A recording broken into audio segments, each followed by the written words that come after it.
മറ്റൊരു പ്രധാനപ്പെട്ട വാർത്തയിലേക്കാണ്. കോഴിക്കോട് കൊടുവള്ളി മാനിപുരത്ത് ചെറുപുഴയിൽ ഒഴുക്കിൽപ്പെട്ട 10 വയസ്സുകാരിയുടെ മൃതദേഹം കണ്ടെത്തി. 3-ാം ദിവസത്തെ തെരച്ചിലാണ് മൃതദേഹം കണ്ടെത്തിയത്.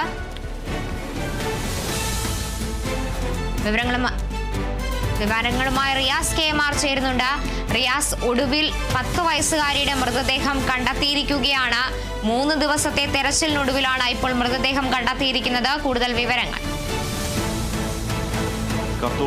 വളരെയധികം ദുഃഖകരമായ വിവരമാണ് ഈ ഘട്ടത്തിൽ പങ്കുവെക്കേണ്ടി വരുന്നത്. തിരുവോണദിനം മുതൽ ഇന്ന് ഈ ഉച്ചവരെ നമ്മളെല്ലാം പ്രതീക്ഷയോടുകൂടി കാത്തിരുന്നതാണ് തൻഹ ഷെറിൻ എന്ന ആ 10 വയസ്സുകാരി എവിടെയെങ്കിലുമൊക്കെ ജീവനോടെ ഉണ്ടാകണേ എന്നൊരു പ്രാർത്ഥനയും പ്രതീക്ഷയിലുമായിരുന്നു നാട്.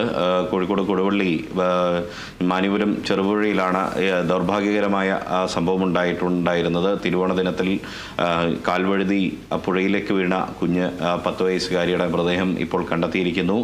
മുക്കത്ത് നിന്നുള്ള അഗ്നിരക്ഷാസേനയുടെ നേതൃത്വത്തിൽ നടത്തിയ തെരച്ചിൽ, അതിൽ മീഞ്ചന്തയിലും വെള്ളിമാടുകുന്നിൽ നിന്നുള്ള അഗ്നിരക്ഷാ സേനാംഗങ്ങളും പങ്കാളികളായി. ഒപ്പം തന്നെ അഗ്നിരക്ഷാസേനയുടെ ജില്ലാ സ്കൂബ ടീമും നല്ല രീതിയിൽ തന്നെ അതിനുവേണ്ടി പരിശ്രമിക്കുന്നതിനിടയിലാണ് കുട്ടിയുടെ മൃതദേഹം അല്പം മുൻപ് അവിടെ നിന്നും കണ്ടെത്തിയിരിക്കുന്നത്. ഇനിയിപ്പോൾ മൃതദേഹം ആശുപത്രിയിലേക്കൊക്കെ മാറ്റും. തിരുവോണ ദിനത്തിലാണ്, നേരത്തെ പറഞ്ഞതുപോലെ വൈകുന്നേരം തിരുവോണ ദിനത്തിലാണ് ഈ കുട്ടിയുടെ ഉമ്മയുടെയും 12 വയസ്സുള്ള സഹോദരൻ്റെയും കൂടെ വസ്ത്രങ്ങൾ കഴുകാൻ എത്തിയതായിരുന്നു. ഇവരുടെ കുടുംബം 2 മാസമായി പൊന്നാനിയിലായിരുന്നു, മലപ്പുറം പൊന്നാനിയിലായിരുന്നു താമസം.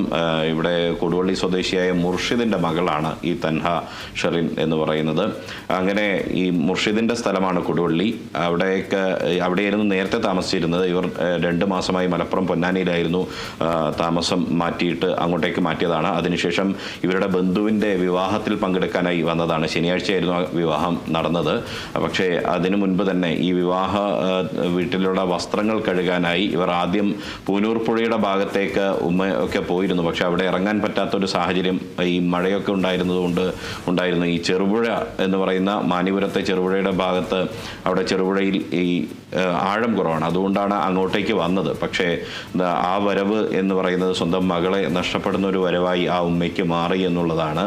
കാൽത്തന്നി ആണ് ഈ പെൺകുട്ടി അവിടേക്ക് വീഴുന്ന ഒരു സാഹചര്യം ഉണ്ടായത്. ഈ 10 വയസ്സുകാരി പുഴയിലേക്ക് വീഴുന്ന ഒരു സാഹചര്യം ഉണ്ടായത്. സ്വന്തം അനിയത്തി വീഴുന്നത് കണ്ട് ഉടനെ തന്നെ 12 വയസ്സുകാരൻ അനിയത്തെ രക്ഷിക്കാൻ ചാടി. അപ്പോൾ ആ കുട്ടിയും ഒഴുകിൽപ്പെടുന്ന ഒരു സാഹചര്യം ഉണ്ടായിരുന്നു. ഇത് കണ്ട പിതൃ സഹോദരനാണ് ആദ്യം ചാടി പിന്നാലെ ഈ കുട്ടിയെ, ആദ്യം 12 വയസ്സുകാരനെ രക്ഷപ്പെടുത്തിയത്. രണ്ടാമത് തിരിഞ്ഞു നോക്കുമ്പോഴത്തേക്കും ഈ പെൺകുട്ടി 10 വയസ്സുകാരി ചുഴിയിൽപ്പെട്ട് മുങ്ങുന്ന ഒരു സാഹചര്യമായിരുന്നു ഉണ്ടായിരുന്നത്. വലിയ ചുഴി ഉണ്ടായിരുന്നത് കൊണ്ട് തന്നെ ഈ 2.5 ദിവസം ഈ കുഞ്ഞിനെ കണ്ടെത്താൻ കഴിഞ്ഞിരുന്നില്ല. ഇപ്പോഴാണ് ആ കുട്ടിയുടെ മൃതദേഹം കണ്ടെത്തിയത്. ഇനിയിപ്പോൾ ആശുപത്രിയിലേക്ക് മാറ്റുന്ന നടപടിക്രമങ്ങളാണ് നടക്കുന്നത്. ഇനി പോസ്റ്റ്മോർട്ടം അടക്കമുള്ള നടപടികൾ പൂർത്തീകരിച്ച് കുട്ടിയുടെ മൃതദേഹം സംസ്കാരത്തിനായി ബന്ധുക്കൾക്ക് വിട്ടു നൽകും. കാർത്തു. ശരി, കോഴിക്കോട് കൊടുവള്ളി മാനിപുരത്ത് ചെറുപുഴയിൽ ഒഴുക്കിൽപ്പെട്ട 10 വയസ്സുകാരിയായ തൻഹയുടെ മൃതദേഹം കണ്ടെത്തിയിരിക്കുകയാണ്. ഒഴുക്കിൽപ്പെട്ട 3-ാം ദിവസമാണ് ഇപ്പോൾ മൃതദേഹം കണ്ടെത്തിയിരിക്കുന്നത്. റിയാസ് KMR ആണ് വിവരങ്ങൾ നൽകിയത്.